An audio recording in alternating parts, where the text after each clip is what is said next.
Hi guys, my name is Catherine and welcome to my channel, The Words of Catherine. Today we'll be doing a book talk on the book This Savage Song by Victoria Schwab. First, I want to top this video off by saying that I gave the book 4 stars on Goodreads and I really did enjoy it, and we are now going to get into the video. Let's go. This Savage Song is the first part, and I thought it was a trilogy. I googled it, but I think it's a duology. I'm not quite sure. If you know, tell me, because I'm really wanting to know. And the second part is our Dark Duet, which I plan to read very soon because I really like the Savage Song.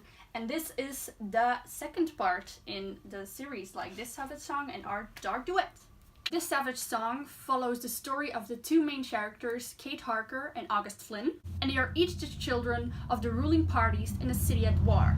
The city is divided in northern part and the southern part. The northern part in which Kate's father, Callum Harker, rules with his monsters an army of Malkai and Corsai, which are the monsters in the series, but more about those later. And the southern part in which August Flynn's father, Henry Flynn, rules the southern part with his wife and 3 Sunai at his side. August, our main character himself, is a Sunai, which means he is, compared to the other monsters, the Malkai and the Corsai, he is a considerably good monster. Like, not any of the monsters in the book are really good, but he is considerably good compared to the Malkai and the Corsai in this book. August is, at the beginning of the book, August lives confined to the quarters of his apartment of his parents and his brother and sister. His brother and sister are both also Sunai, and yes, that's how his life is. Kate's life, practically, it starts that she's going from school to boarding school to boarding school to boarding school, and it starts with her setting a church on fire, which leads to her going back to the northern city, to the northern part of the big city, to live with her father. The book, from Flynn's perspective, starts with him saying he wants to help out in the southern city and the possibly oncoming war. And yeah, Flynn gets his way and he can help out. Kate is sent to Colton Academy in North City, and August as well.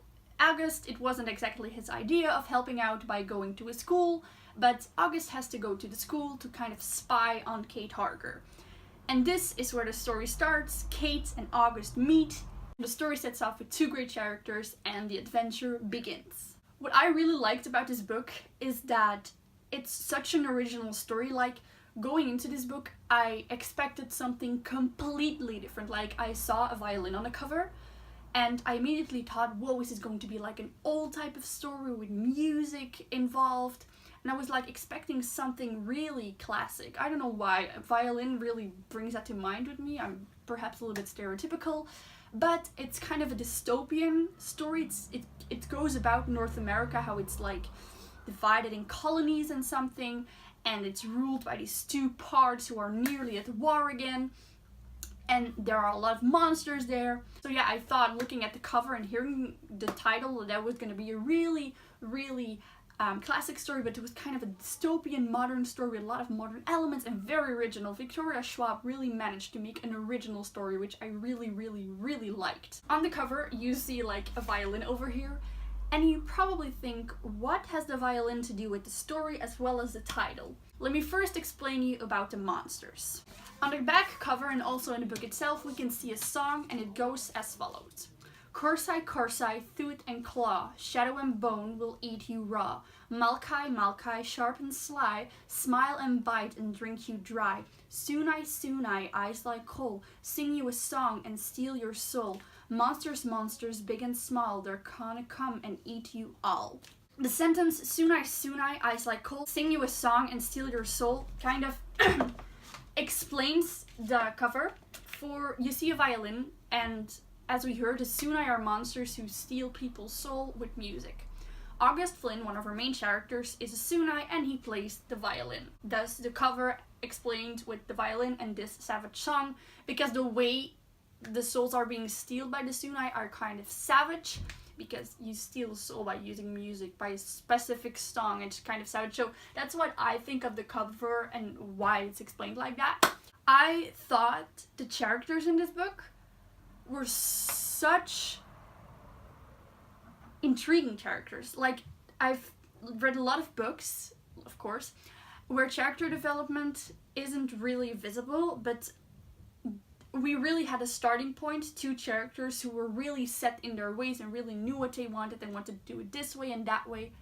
But because of the interaction between Kate and Flynn, their characters start to develop because they kind of are opposed parties, in which Kate is put before August and August before Kate, and they don't like each other because they've always been told, the Flynns have been told the Harkers are bad and the Harkers have been told the Flynns are bad.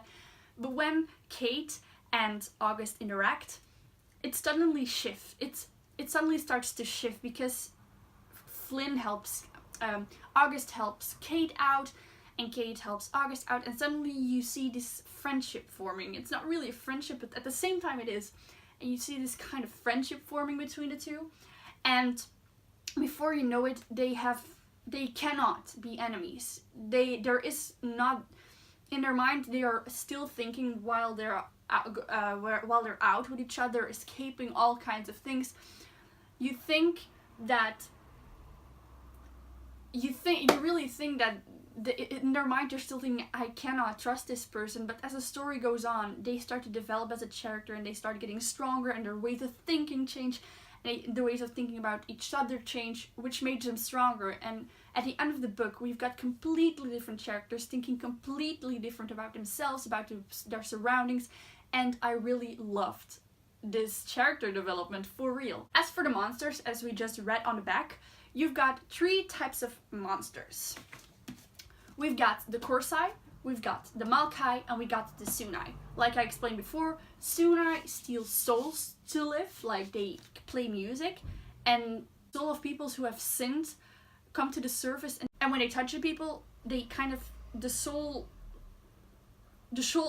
shifts into the body of the Sunai, and that's how they kind of feed. Korsai are like one of the more terrible monsters, like one of the most feared monsters in this book, and they're the monsters who literally eat you whole. They eat you, all of you, and they're very scary. And the Malkai are like the monsters who drink your blood. Like you have 3 types of monsters: the one who eat your flesh, the Korsai, the one who drink your blood, the Malkai, and the ones who eat your soul, the Sunai. All these monsters only come out at night, except for the Sunai, because they have like the form of just a normal human being, and they can come out at night, except for the Malkai and the Korsai, because if they come out at night, they burn and they do not live anymore. In this book, despite the originality of the story, like this is such an original story, and I've read of nothing alike it, and I've seen nothing like this story, and despite that intriguing me, Victoria Schwab's writing intrigued me so much also. This is the first book I've read of her. I've also wanted to read Darker Shade of Magic. I've not yet come to that, but I started with This Savage Song, with my first book I read of her, and her writing in this book really blew me away. It is written from 2 perspectives, from Kate's and from August's, and even though it's third person,